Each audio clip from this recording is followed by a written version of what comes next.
How's it going, everyone? I'm Kojo Denojo, and welcome to the Foolish Phantasm here at Strixhaven. So today I wanted to make this video that I kind of mentioned in a comment in my previous video, but something I wanted to do was I wanted to start doing a little bit of deck reviews of the precons. But the thing is that I'm not as smart as other Magic the Gathering players in that some players can look at a deck list and say, okay, based on this, turn 1's going to go like this, turn 2's going to go like that, and turn 3 we're going to combo off. And I'm just sitting here like, what?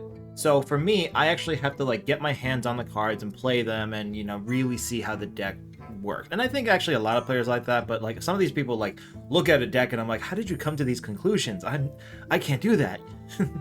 So I was able to actually play with the deck a little bit before release, not because Wizards sent me any, anything like free products or anything like that, but because I went ahead and proxied the cards I don't have before my actual deck comes in. So which was good because it gave me some insight as to what is the deck trying to do, the strengths and weaknesses, which you could kind of infer from looking at it, but, how did it actually play when I got a chance to play it? Well, that's where I'm going to talk to you about the data I collected and hopefully give you a better insight as to how the deck functions. So before we go into the data I collected and how the game went, what is the deck trying to do? Well, it's an X spell deck. I mentioned this in my video about which of the two commanders are better versus Zimone and Primo, and when I made that video, I said Zimone would be the better of the two based on the deck as is, and I played it as is. I didn't alter anything, and so I went with what I said. I went with Zimone, and with Zimone at the helm, it wants to maximize the value of the first X spell you cast for the turn, which is your turn and your opponent's turn, which is important for the next slide. It also wants to minimize the actual amount of mana spent on that spell. So Zimone's effect is that she reduces the X in your X spells by the amount of +1/+1 encounters on her. And then she gains 2 +1/+1 encounters when you cast your first X spell for the turn. So the way that it works is that cards resolve top to bottom. So she reduces the cost first, and then afterwards, she gets the +1/+1 encounter. So unfortunately, it's not a matter of you play it and she gets buffed and then reduced. That would be cool, but, it is what it is. So we went with Zimone for, our play tests, and with that in mind, what are the strengths of the deck? I'm so glad you asked. The strengths of the deck is it has some very powerful X spells, strong X creatures like Hydras. So the 3 cards I have, listed here or pictured here are cards that come with the deck. And we have Goldvein Hydra, Hardened Scales, and Pull from Tomorrow. Goldvein Hydra is probably one of the better creatures that comes in the deck. It's 1 green and X, and the X could be 0, and if you have Zimone with some +1/+1 counters, you just got a Goldvein Hydra for 1 mana. In addition to it being an X spell, it has Vigilance, Trample, and Haste, so this thing is going to come out swinging and not tap and possibly run over something. But the best part is that when it dies, you get some treasure tokens. Granted, in an environment where exiling is very prevalent, it may not actually die, it might get exiled, but still, everything else is very good with this creature. I actually did get a chance to play in my playtest, and it was a monster. It was a monster. I don't know how else I could say. It's a monster. But beyond the X creatures, or creatures with X in their mana cost, the deck comes with a lot of card draw effects, such as Pull from Tomorrow, which is an X spell draw card that is instant speed.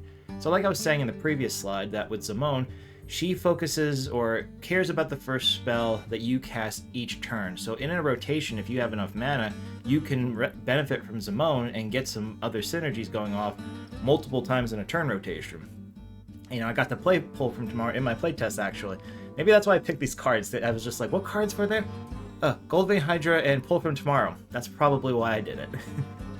But beyond that too is that there is a lot of +1/+1 encounter synergies. So this goes in mind not just with Zimone, but also with Primo, since Primo does care about creatures with base power 0, but they come with +1/+1 encounters like the Goldvein Hydra and pretty much all the fractal tokens that the deck can make.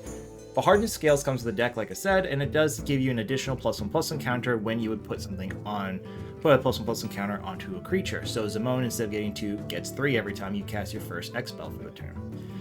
All of these are really powerful effects when you have them going. You can, just from these 3 cards, kind of see how it's supposed to work together and synergize. But the deck isn't perfect, so let's talk about the weaknesses of it. In my opinion, and I said this before too, is that the deck does not have enough protection and it relies heavily on Zimone. So this is what we're going to talk about with our first two recommended cards for the deck, and that is Counterspell and Snakeskin Veil. Now, when I say Counterspell, you don't need Counterspell specifically, and more or less you don't need the SpongeBob one, but you really want to think about how you can protect Zimone. So in blue, we have the Counterspells. In green, we have ways to give Hexproof. And Snakeskin Veil I really like too, because it also puts a +1/+1 counter on her.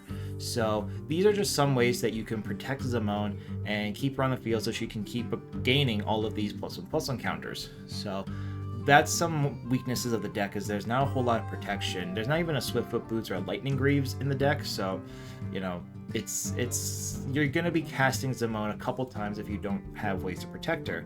And that's where we go into the other weakness of the deck. It's green, and there's not a whole lot of mana ramp. The deck features, I think, about 16 basic lands, but there's no Rampant Growth, there's no Kodamas Reach or Cultivate. We do get 3 visits and a, what's the other one? Not Farseek, 3 visits and, I'll remember it in post. It's this. This is the other card.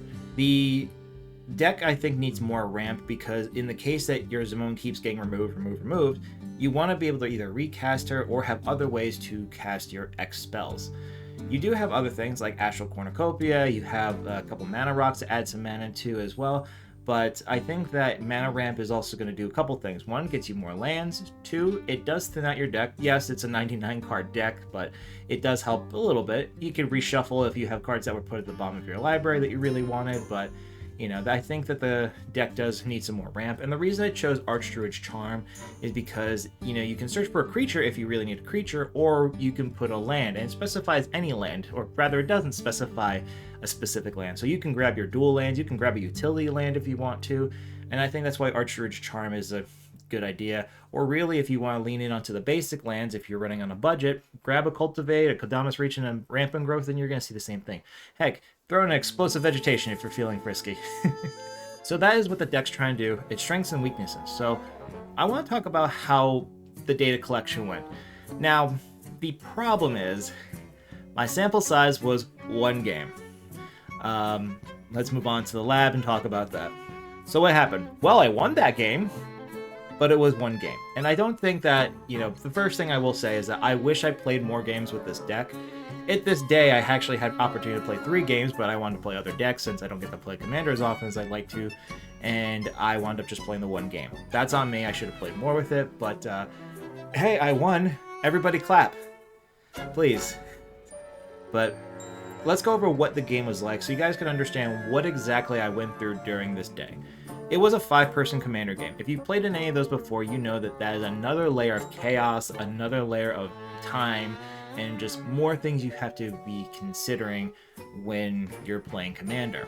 I also went 3rd in the turn order, and this is important because, and I forgot who did the, looked into this, but I think it was Salubrious Snail. I could be wrong. If it wasn't Salubrious Snail, I apologize to whoever did the research. It might have been Trinket Mage. Anyway, a Magic the Gathering YouTuber found that in testing many decks, they found that the person who goes first often wins more than any other turn order in Commander.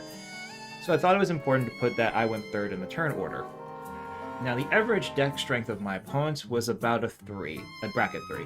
And I say bracket 3, but it could range anywhere from a high 3 to a low 3. I think, honestly, maybe even one of the decks was even bracket 2.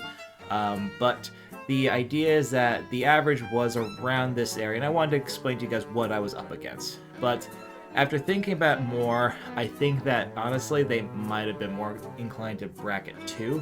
So, that being said, that's actually a good thing, because according to MTG Goldfish, the Zimone deck and all the precons are considered bracket 2. So, forgive the slide for not being updated. Consider it more like high bracket 2, low bracket 3, if that makes any sense at all. I say this because at the game day, the 3 of the 5 people, their decks were just not getting online whatsoever.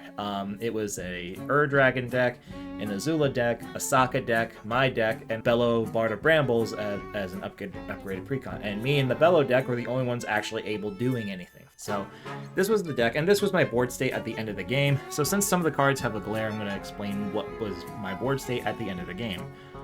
In the top left, we have, with that really bad glare, but with the die that has 1 counter on it, that was an Astral Cornucopia with 1 charge counter. Now, Astral Cornucopia has X X, and X. So it's a 3X spell, and so that means you have to pump the same mana 3 times. That means I paid 3 mana for a 1 charge, 1 mana rock, which, you know, considering some of the mana rocks in Commander, isn't horrible. I mean, taps for in a color. But the reason I did this was because the turn I played Zimone, I had 3 mana left over, and I didn't want her to sit there with no +1/+1 counters, so I opted to play that Astral Cornucopia the same turn as Zimone. I held back a little bit, as you can tell, from playing Zimone on turn 3, because I wanted to see if I can draw into some ways to, you know, start to get some value off of her immediately, and that's what led me to playing the Astral Cornucopia with her. Got her some +1/+1 counters, and got that snowball rolling. Okay? Next to it is another new card. I forgot the name of it, but here it is on screen. But what it does is it adds 2 colorless mana to your mana pool, and when you cast your next X spell, you gain half the life of X, and I believe you draw half the X of cards, rounded up. This saved my life multiple times in gaining that life, or it might be just draw a card, but I remember the life gain was a very big thing. That one I think I played the turn after I played Zimone. The next thing is Lattice Library in the middle with 7 study counters on it, which is why there's 4 7/7 tokens. Those are fractal tokens. So if you don't know what Lattice Library does, the first X spell you cast triggers it, making a fractal token with +1/+1 counters equal to the study counters on it. And it itself is an X spell, which, you know, this is how it got the 7 on there. We have Zimone with 23 +1/+1 counters on her. Now, I'm going to save the talking about Zimone for the next slide, but that means my X spells were being reduced by 23 mana. It was crazy. And then the the card all the way to the right with all that glare is Owlin's Spiral Caster. This thing, when I drew it, I had the worst poker face because I had my whole turn planned out, ready to go, draw my card, and I see this, and I was just like... So... It changed my turn, and I apologized to my friends because I said, this one card just changed my entire turn. Give me a minute, please. If you don't know what Owlin's Spiral Caster does, well, it's a really great card. What it does is that the first X spell you cast for the turn is copied. That's why underneath it, there is a Goldvein Hydra with 19 +1/+1 counters, and a copy of it right underneath it. That card was nuts. And I got to cast a Primal Might for 21, also copied onto my 2 Goldvein Hydras. So I had 2 40/40 Goldvein Hydras. You see how I won this game. So what did I learn with this whole story I just told you? Zimone is an kill on-sight monster. She is very snowbally. She just kept getting bigger and bigger and bigger. I don't even know how I got 23 +1/+1 counters because, you know, that's an odd number and she is even numbers. But she just got that big, and I kept casting all these X spells that just kept getting more value. It felt like all the gold fishing hands, but I was in an actual Magic game. I will say that without Zimone, I don't think I would have won that game, or if I would have won that game, definitely not as hard. I would not have had 2 Goldvein Hydras at 1919. Probably would have had 2 Goldvein Hydras, but you know, they would be much smaller, of course. But when it comes to this deck, Zimone, like I said, was the powerhouse behind it. She really makes this deck strong, like stronger than it normally would be. I also learned that my friends need to run more removal spells, because the entire time I was going crazy with Zimone, no one drew into any kind of removal. No single target removals, no board wipes, no nothing, until the very end when I went to go swing out for a game on the 3 remaining players. One of the guys who I was attacking with Zimone for commander damage, Swords of Plowshares her. So I gained 23 life, but she was exiled. It was the only time that I actually had to worry about removal with her. The entire time I was, you know, scared that she was going to get removed, but it didn't happen. So she kept getting bigger and bigger and bigger. So if you are playing this deck, you need to protect her, like I said before. But if you are playing against it, if a friend brings this deck to the table, absolutely get rid of Zimone over and over and over again. They may not talk to you at the end of the night. You're going to be like, hey, where's your money for the pizza? And they're going to just glare at you. And that's just circumstance, and you're going to have to deal with it. It's really their fault for bringing a Zimone deck. Yeah, their fault. Anyway, that's what I learned about the Zimone deck, about how it performed. So is the deck worth it? I would honestly say yes it is, but again, there's some caveats to it, because it's not a perfect deck like I said before. As I've said a million times, you need to find ways to protect Zamone. There's some cards that I think don't belong in the deck. I can't think of them off the top of my head, but, you know, it should be easy to pick some cards to remove from your deck to put in things like more counter spells. That Snakeskin Veil I was talking about. Swift Foot Boots. The Lightning Greaves. You know, I wouldn't really recommend the Lightning Greaves because there are certain spells that you can target Zamone with that can give her like flying and stuff like that. It's the one that comes off of that new prepared creature that comes with the deck. He gives creatures flying and plus one counters. That might be how she got that odd number of plus one counters actually. I think he was in the graveyard. Anyway, why was he in the graveyard? Oh, I blocked. That's why. Anyway. But anyway, you will feel very powerful with this deck, which will draw attention. The deck lacks the subtlety of blue, and it kind of lacks the raw power of mono green. Now, that's funny when you say that, because when I say that, because I had 2 1919 Goldvein Hydras. Yeah, I wasn't at 1919 Goldvein Hydras from turn 2. This was, you know, many turns into the game. But that's the thing, is that your power will grow and everyone will see it. It is a situation where, you know, everyone's going to see you become the threat, as opposed to like a lot of blue, creatures that have like flash, for example. They will see the Zamone. They will see the Zamone get bigger. They will see the cards you're playing because Zamone's reducing them. They will see all the tokens you're generating. You know, so it's not a subtle deck, and you're going to need to find ways to not just protect Zamone, but really yourself. You know, so be aware of that. You will have a giant target painted on yourself. And remember to sequence properly, because your deck cares about the first X spell you cast. So if you have multiple X spells, which you will, you're going to need to make sure you layer them in the proper order, okay? There was a couple situations when I was playing the deck that I caught myself in a situation like, should I play this first or that first? So just be careful how you sequence your cards. Overall, I give the deck a 4 out of 5 stars. I think it was a very fun deck. It was a powerful deck, but again, it's not perfect. You know, has one very obvious Achilles heel, and if that heel is exploited, you're not going to feel very strong. You're going to feel like that you're just kind of sitting there not doing nothing. But again, with the lack of ramp, you know, and if Zamone's gone, it may get to that point. And obviously in card games, you know, luck is a huge factor, but I think that really Zamone is that linchpin of the deck. Without her, the deck doesn't do a whole lot. Compare this to the Silver Quill deck with Killian, where, you know, he is goading people and drawing you cards. You can still play the deck without actually casting Killian by having your own creatures and putting your enchantments on those creatures. You could still play the deck without Killian, and I'm sure there's other issues with the deck, but there's a reason why that deck is, you know, much more... why everyone wants that deck, you know? Everyone's talking about it because it's a very good deck.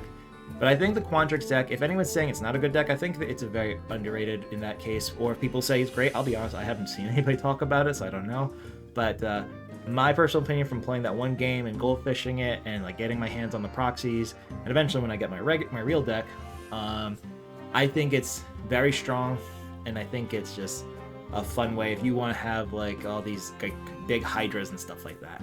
So what is my plan going forward? So, you know, I said I proxied the deck and I have the real deck coming, so I will effectively have 2 copies of this deck. So what am I going to do with that? So when it comes to the real cards, I'm going to keep them as a Zamone deck, but it's going to be upgraded with everything I mentioned.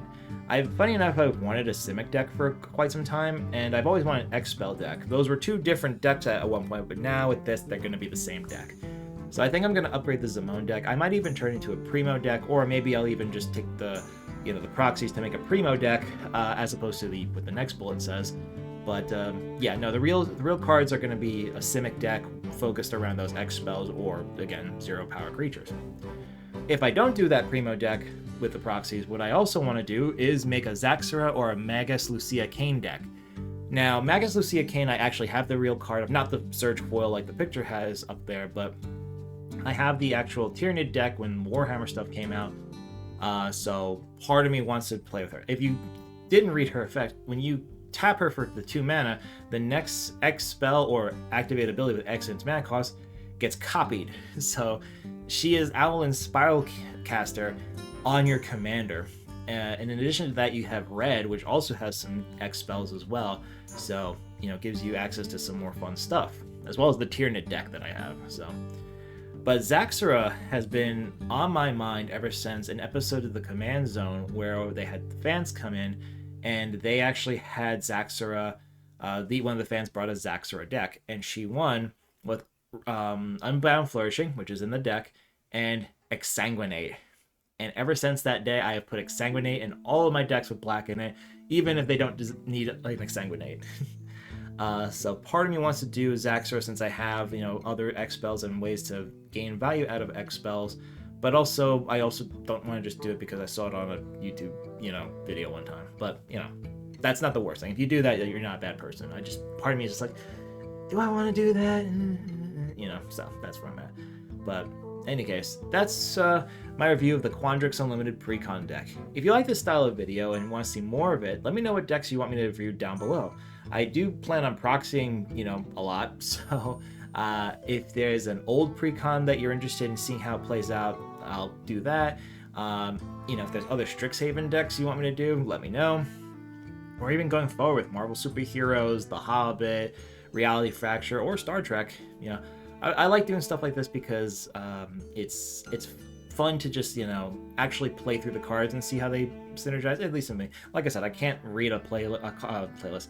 I can't read a deck list and go, oh yeah, this is how the deck plays out. I mean, I have an idea. I knew this was an X spell deck before I printed the proxies, but, knowing just how strong that would feel was way different than actually reading the deck list. So, if you like this type of stuff, like I said, drop a like, comment down below what kind of decks you would want me to, do this with.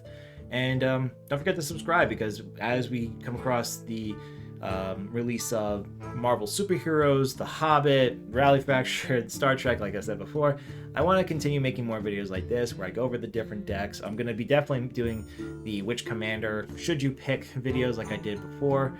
So if you want to see more stuff and hear my opinions on that stuff, please subscribe. Alright?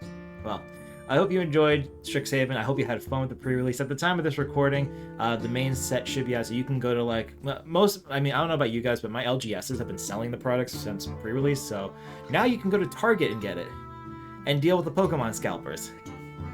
Have fun with that.